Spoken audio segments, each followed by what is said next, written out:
الحمد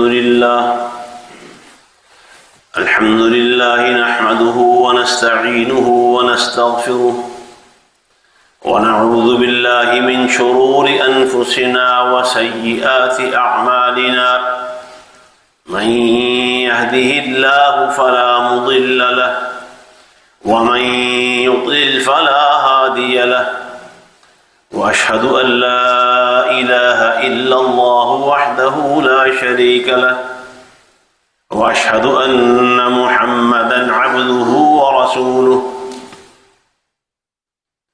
اللهم صل على محمد وعلى آل محمد كما صليت على إبراهيم وعلى آل إبراهيم إنك حميد مجيد اللهم بارك على محمد وعلى آل محمد كما باركت على إبراهيم وعلى آل إبراهيم إنك حميد مجيد۔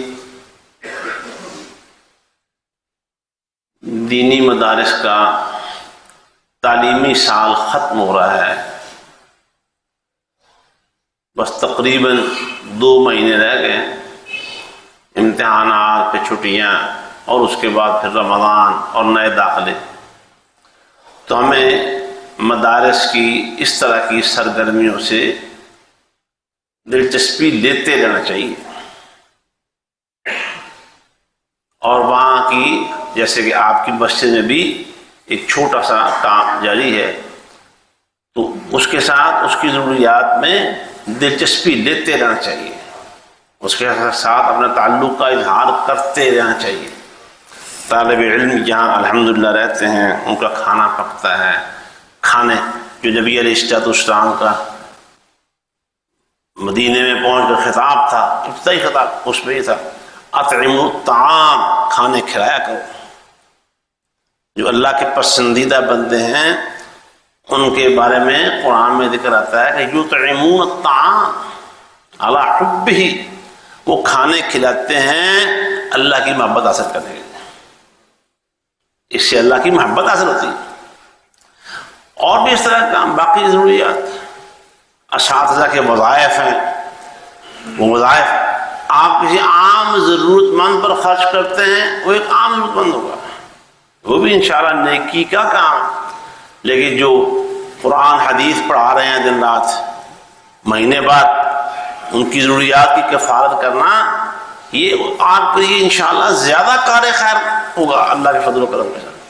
تو اس لیے میں آپ کی توجہ دلا رہا ہوں، مدارس جو یہ ادارہ ہے، آپ اس کے مسائل، اس کی ضروریات، اس کی مشکلات میں دلچسپی لیں، اس کو سمجھیں، اور ممکن حد تک ان کو حل کروانے پر اپنی توانائیاں بھی صرف کریں۔ آپ ہمارے اس سلسلے میں اللہ تعالیٰ کے حکم سے، اللہ کی توفیق سے، اللہ کے فضل سے مددگار اور معاون بنیں۔ کونوا انصار اللہ، قرآن میں اللہ نے کہا ہے، اللہ کے مددگار بن جاؤ۔ یہ کام کرنے والے دینی ضروریات، مشکلات، مسائل حل کرنے والوں کو اللہ تعالیٰ نے یہ لقب دی ہے کہ اللہ کے انصار ہیں، تو آپ بھی اس میں شامل ہو جائیں۔ اللہ تعالیٰ ہمیں توفیق دے، اپنا حلال اور طیب مال اس راستے پہ لگائیں۔ آپ دیکھیں کہ خود آپ کی اپنی زندگی میں آسودگی، برکت، آسانی، کشادگی بہت زیادہ آ جائے گی۔ وہ حدیثوں میں مختلف موقعوں پر نبی علیہ السلام صدقہ کرنے کی صحابہ کرام کو ترغیب لاتے رہے۔ اس میں ایک موقع پر ایک حدیث میں یہ بھی آتا ہے، آپ نے کہا اپنی اللہ تعالیٰ کا غضب ہے، اللہ کا غصہ ہے، جس کی وجہ سے تم مصیبتوں کا شکار ہو، ان سے جان چھڑانے کے لیے اللہ تعالیٰ کے راستے میں صدقہ کیا گا۔ تو اللہ تعالیٰ ہمیں ان احادیث کے مطابق عمل کرنے کی اور عمل کرتے رہنے کی اور عمل کرتے چلے جانے کی توفیق فرمائے، اور یہ پھر ہم سے آگے ہماری اولادیں سیکھ لیں، ہمارے بچے سیکھ لیں، دین کے، مسجد کے، مدرسے کے، علماء کے، علم کے، ہم سب کے اس دنیا سے رخصت ہوں، اللہ سے ملاقات ہو، ہم اللہ سے کہیں یا اللہ ہمارے پلے اور تو کچھ نہیں، ہم دنیا میں تیرے اور تیرے نبی صلی اللہ علیہ وسلم کے دین کے خادم بن کے رہیں۔ اللہ ہمیں خدام میں شامل کر لے، اور جو خدمت کرتے کرتے دنیا ہے اللہ تعالیٰ ان کا گھر جنت الفردوس سے بنائے۔ نہیں بیماروں کے لیے بھی دعا کر دیں. کئی بیمار ہیں دنیا سے جانے و جا بھی رہے ہیں. کئی علماء نوجوان اندرون ملک بیرون ملک. ریاض میں ایک نوجوان عالم دین وہ روڈ ایکسیڈنٹ میں پاس پہنچ گئے. پاکستان میں ایک عالم بیمار شریف رہتے سب کی کرے اللہ ان گناہ معاف کر دے. اللہ تعالیٰ ان کی عاقبت اچھی کرے. اللہ تعالیٰ ان کے نیک اعمال قبول کرے. ان کے گناہوں سے درگزر فرمائے. بیماروں کے لیے بھی دعا کر دے. یہ بیمار ہیں اللہ تعالیٰ بیماروں کو صحت. میرا بھی کئی دنوں سے کافی شدید بخار خطرہ اللہ تعالیٰ اسے بھی صحت دے. اور بھی جس گھر میں کوئی بچہ بڑا بوڑھا مرد اور بیمار ہیں اللہ سب کو شفا عطا فرمائے. یا اللہ ہمارے ملک پر رحم فرما. یا اللہ قرآن و حدیث پر عمل کی بہاریں یہاں نصیب فرما.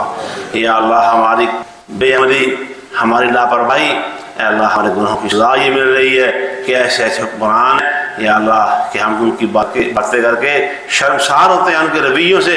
اے اللہ ہمارے ملک کی حفاظت فرما. یا اللہ ہمارے ملک کو اچھے و صالح حکمران نصیب فرما.